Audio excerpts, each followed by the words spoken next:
Magandang gabi sa ating lahat. Ngayon ay October 14, 2024. Welcome back sa ating channel. Kung hindi ka pa nakasubscribe, huwag kalimutang pindutin ang subscribe button at ang bell icon para maging updated sa lahat ng aming mga video.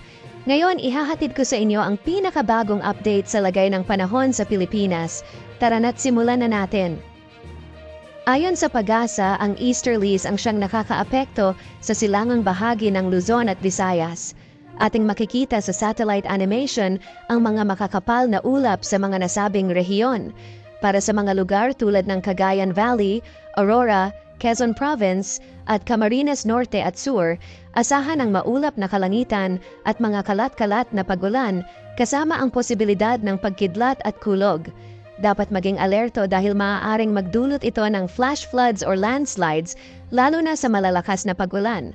Sa Metro Manila at sa nalalabing bahagi ng Luzon, may bahagyang maulap hanggang sa maulap na kalangitan din.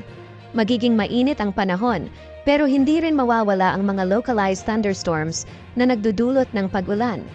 Para naman sa Visayas, asahan ang mga localized thunderstorms sa Negros Island region at ilang bahagi ng Cebu Province.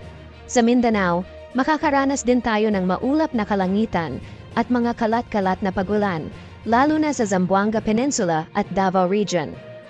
Sa darating na araw, patuloy ang malinsangan na panahon, ngunit mula hapon hanggang gabi, asahan ang mga malalakas na localized thunderstorms.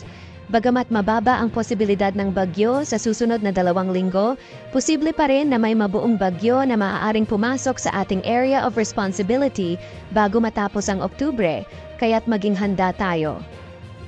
At yan ang ating update sa lagay ng panahon. Kung nagustuhan mo ang video na ito, huwag kalimutang i-like at mag-comment sa ibaba. At kung hindi ka pa nakasubscribe, pindutin mo na ang subscribe button at ang bell icon para lagi kang updated sa ating mga susunod na video.